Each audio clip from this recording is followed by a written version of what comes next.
This is Lisa from Mobile Tech Review, and today we're going to look at a pretty special phone. This is the Nokia Lumia 1020. Well, it's a lot like the Nokia Lumia 920 in some ways. That part's not so special, though that is a great phone. But what's special about this? 41 megapixel camera right here. Yeah, we got this giant eye right here. We have some very impressive imaging inside, and we're going to look at it now. So this is the Nokia Lumia 1020, probably the most awaited Lumia yet because of what's on the back. We have 41 megapixel camera here. That PureView kind of camera has made its way here with some new evolutionary steps to improve it. And it makes for a kind of odd looking phone, doesn't it? Right here we have a Cyclops eye on our nice white matte finish phone.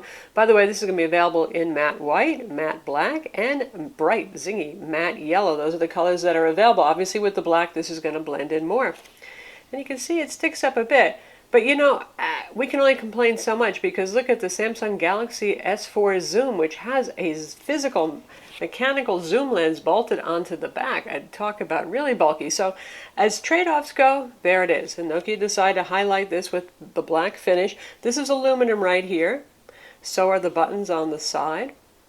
And the rest is Nokia's typical Lumia polycarbonate design, unibody, one piece, nice looking, super solid, heavier than your average phone, 5.6 ounces. This is a 4.5-inch display phone, so it is not a lightweight like all the flagship Lumias that we've tested.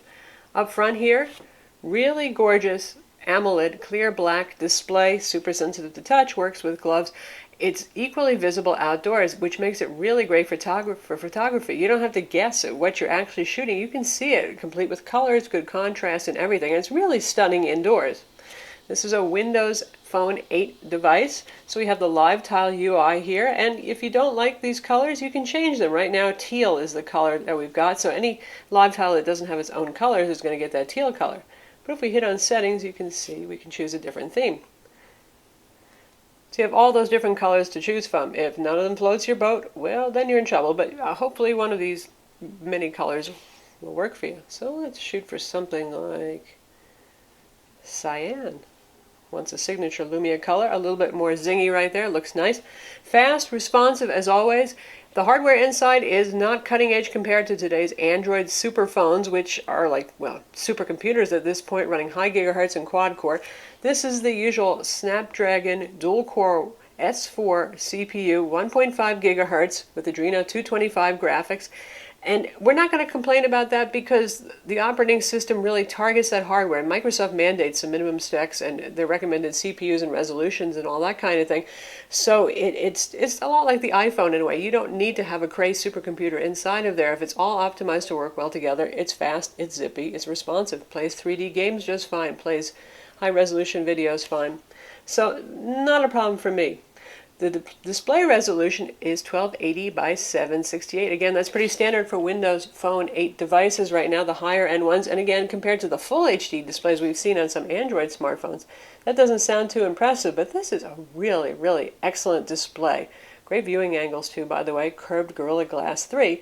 And we have 334 ppi for pixel density. That's very high, so you're not going to see any jaggy text. You're not going to notice any jaggies in your images, nothing like that.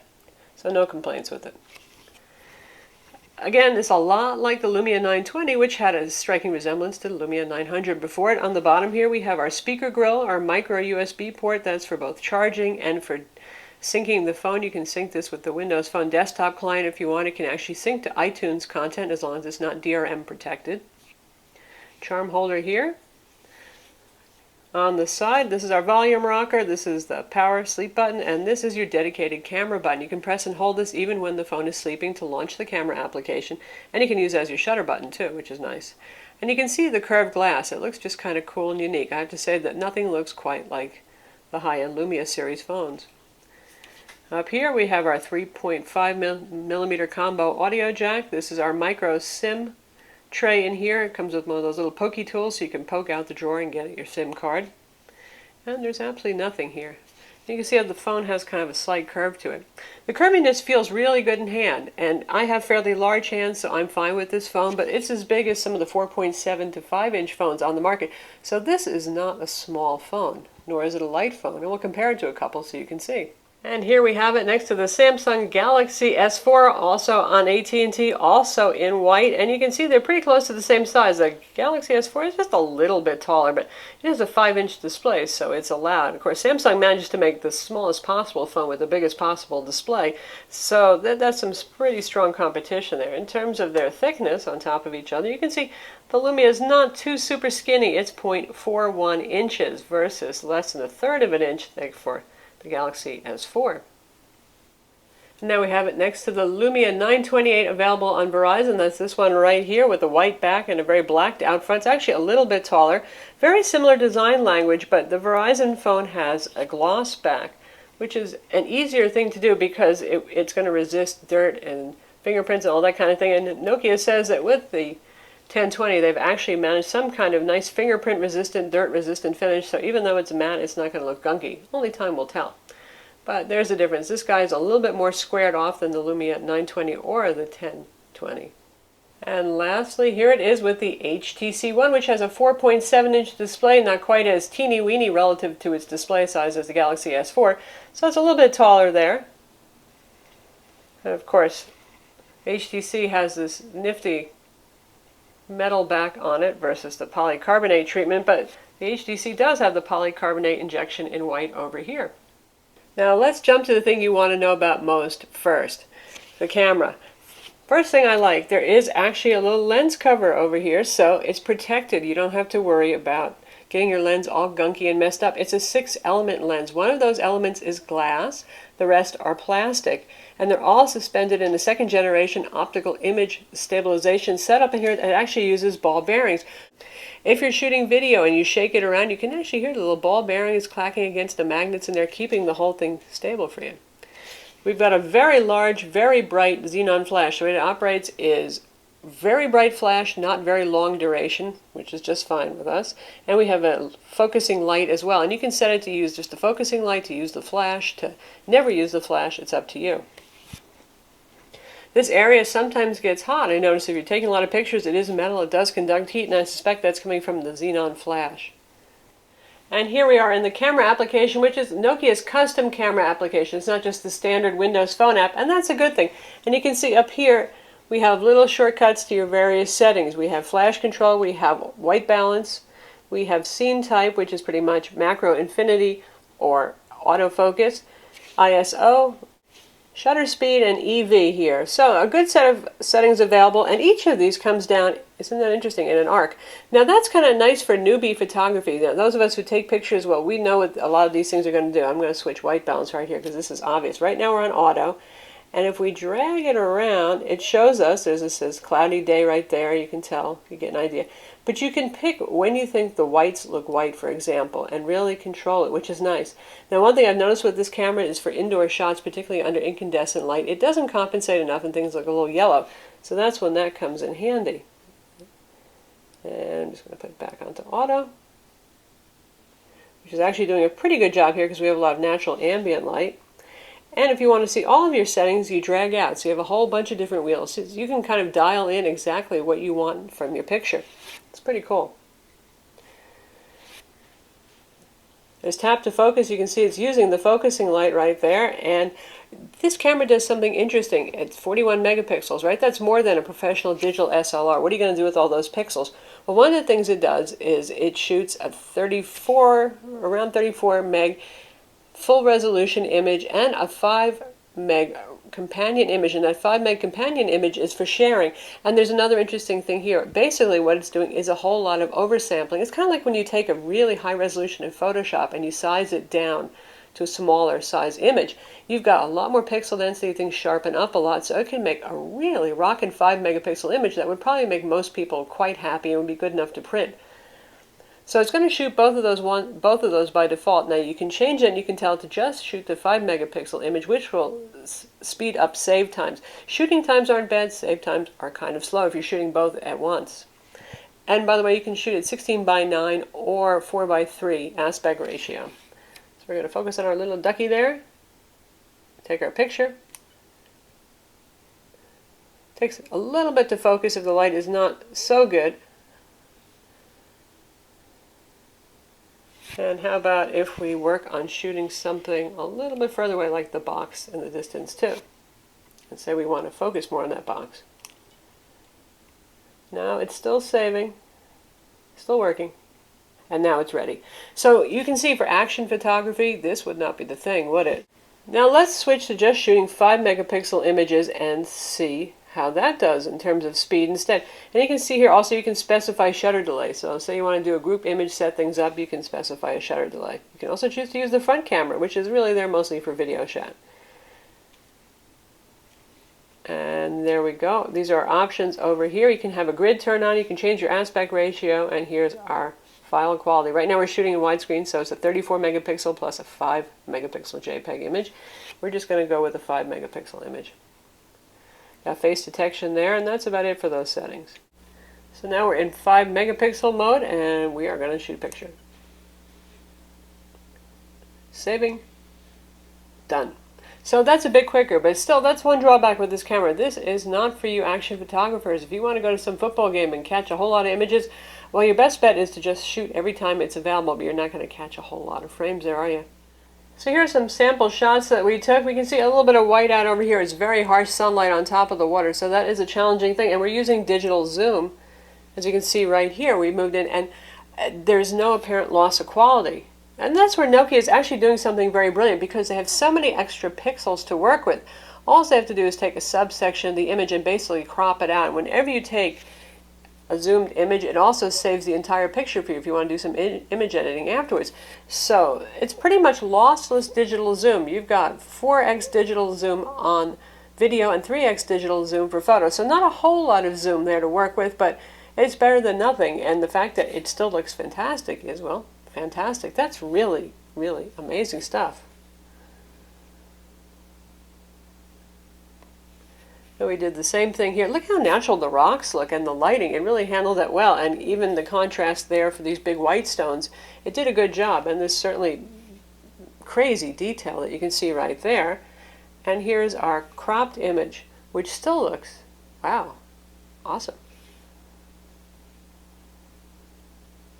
Now how about macro shots? Take a look at that.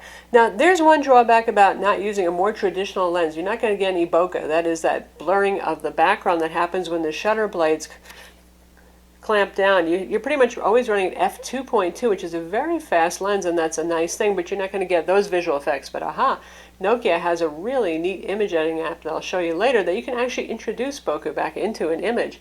But this is so sharp and so stunning, and you can focus very close and actually put itself into macro mode. I didn't have to tell it to, though you can do it yourself if you want.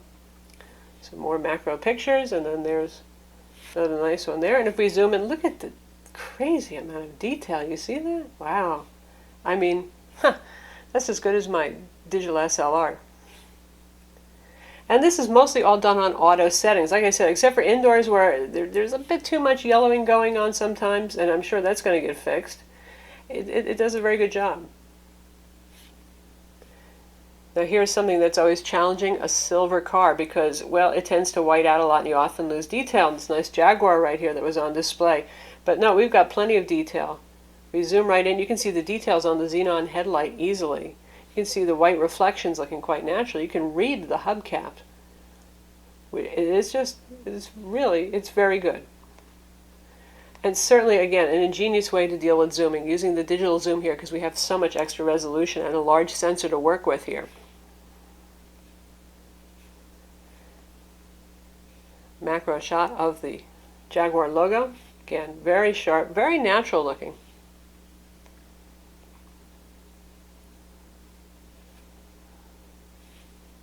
And here's a lovely picture where it really caught all the colors and the reflection on the water here. It's pretty wild, and we have a video of that too that we're going to take a look at now. Now here's a video that we shot at full 1080p. You can also shoot at 720p and you get a little bit more zoom there available to you, but you can just notice that I'm zooming in using pinch zooming while this is shooting. And the sound is very good, stereo recording.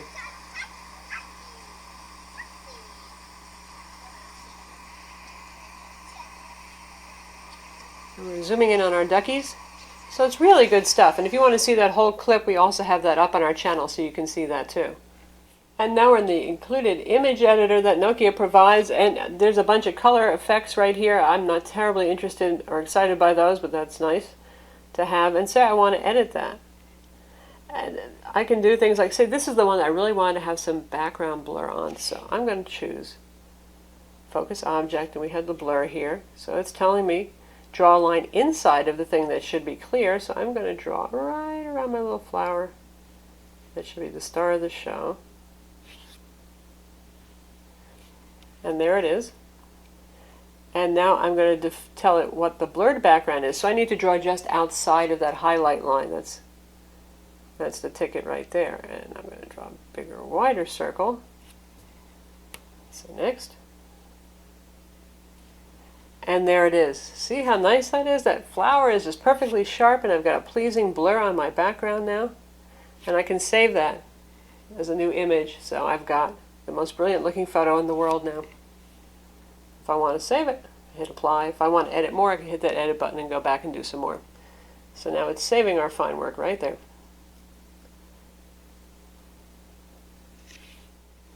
And there are other things you can do here. You can do color pop, which, boy, it really isn't necessary most of the time. These are very colorful images. You can make collages. Color balance, brightness, clarity, vibrance. Crop, rotate, red eye. The blur and focus that you just saw, you can even get rid of photo bombers if you want. So a lot of stuff to do here. It's great to see companion software that's really fun and easy to use. If only Photoshop were this fun and easy to use, huh? So is it a great camera phone? Yes, it is a great camera phone. It is a stunning camera phone. And again, I think it's a very ingenious way of handling things to actually use such a mega sensor like they've got right there and keep the size relatively small compared to, the Galaxy S4 Zoom. And that leads into something else, operating system. The Nokia PureView was pretty impressive too. It had first generation image stabilization. It too had a 41 megapixel sensor. It had an operating system that most people didn't want to use. Here we have Windows Phone 8, and there's still a lot of debate about, well, gee, how many apps are available? Are they any good? Is 100,000 apps enough? If you're coming from an iPhone and you're used to having every possible app under the sun, it might feel a little bit frustrating, but plenty of the staples that are popular today are available. So it's not like you're left with absolutely nothing to do. It's honestly a much better story than BlackBerry with OS 10 applications right now. So let's just take a look at some apps that are available. We'll look at the top free apps, and you'll see a lot of familiar things. We've got YouTube applications. Of course, this plays HTML5 video, so you can just view YouTube in the web browser as well. We've got our Facebook, Uniconverter, Pandora, Skype is here, Adobe Reader. Of course, MS Office is built in because Microsoft makes the operating system. All of the Nokia apps are pre-installed for driving, and we'll get into that in a little bit too. Netflix, SkyDrive, a Google app for those of you who don't want to Bing a whole lot. So there's enough here, and also the game selection is pretty cool thanks to the Xbox integration, and we'll check those out too.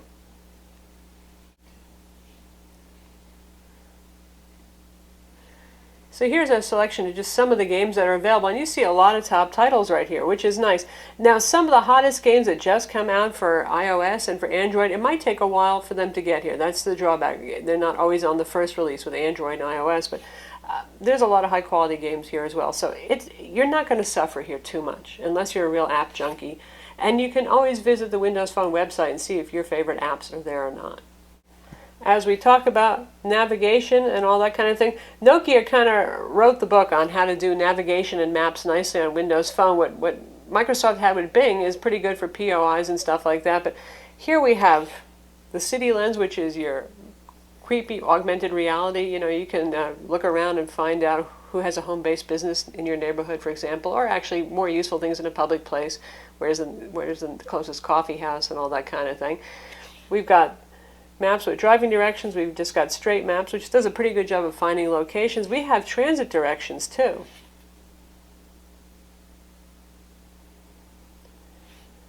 So here we have satellite view right now, so we can change through a whole lot of different things, and you can see quite a bit of detail, and just about every street is labeled, which is actually very useful too. And you can switch between, I need a traffic map, I need a transit map, I need a regular map, I need it to tell me where to go next. And it does do spoken directions as well, so not bad. You won't be lost, literally. Well, we've talked a lot about the camera, and that's what most of you care about probably with this particular phone, but I can tell you also that it's a great voice phone. Nokia makes very good voice phones, so we expect high standards, and we got them right here. Landline-like call quality, very good. Standard Windows Phone dialer here, and you have access to your call history and your contacts and all that kind of thing. Simple, easy to use, you get the idea. This has quad band GSM on it, it has quad band 3G HSPA plus, and it has LTE on AT&T. Since this phone is exclusive to AT&T, that works for us, so it can roam worldwide, and you can actually get LTE 4G speeds, which have been quite good with this. And we have our speedtest.net application. We can run tests right now and see how it does. So far it's done comparably to our Android phones and to our iPhone too. So this is the same Ookla speedtest.net that we're used to using on Android and iOS, also available on Windows Phone.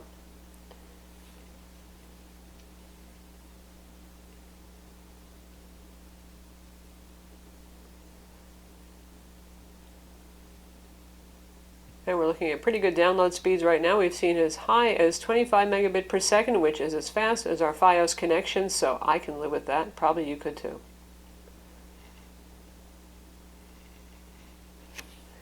When it comes to web browsing, we have IE Mobile here. And we're going to load up our own website, Mobile Tech Review, and you can see the on-screen keyboard still pretty much the same as we've always seen on Windows Phone. It's actually pretty well done. It's pretty easy to use and type on without screwing up. It's a lot like the iPhone in that respect.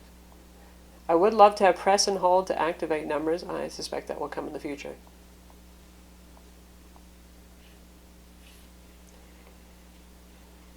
For those times when you don't want to use your LTE or your 3G, it does have dual band Wi-Fi as well. It also has Bluetooth 3.0 and NFC. So that's pretty quick load times, and IE has come a long way since the days of Windows Phone 7. So zippy, fast, proper layout, very fast zoom in. You can see how sharp that text is, just really nice. And if we want to play some video, it's YouTube-based video, so this should play as an HTML5 render of the video, since YouTube offers both formats now. Page loads nice and fast, colors look good.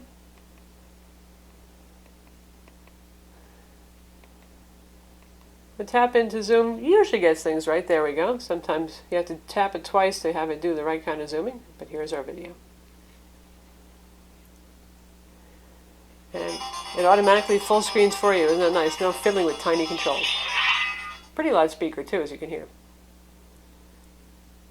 This is Lisa from Mobile Tech Review, and today we're going to look at Samsung's latest Android tablet. This is the Samsung Galaxy Tab 3 10.1. Yeah, they're sticking with that name.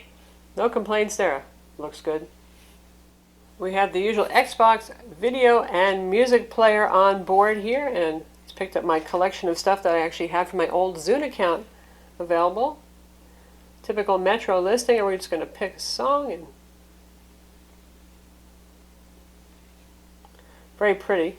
And this does play in the background if you want, and you can control it from the lock screen.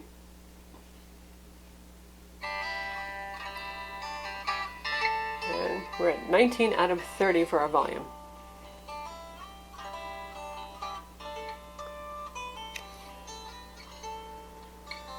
And if we go home, it keeps playing. If we turn off the screen, it keeps playing.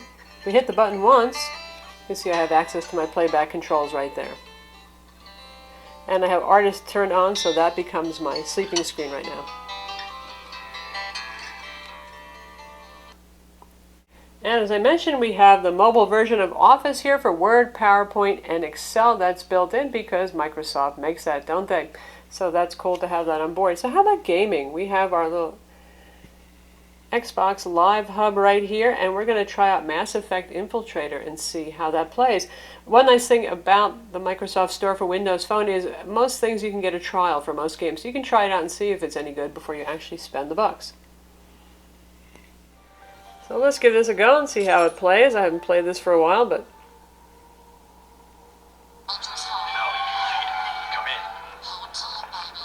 pretty loud. We're at half volume right now.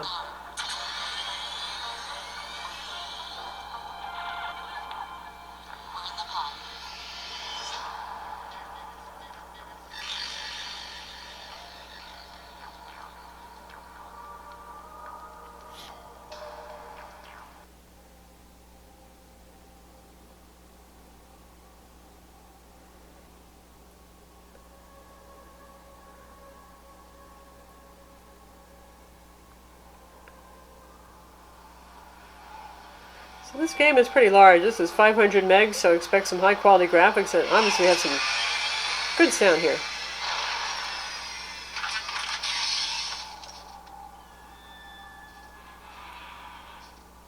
Hey, what the vault over there.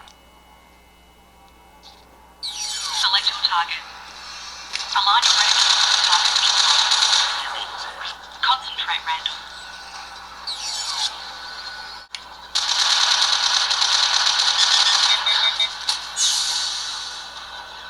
So the gameplay is just fine. It looks pretty good too.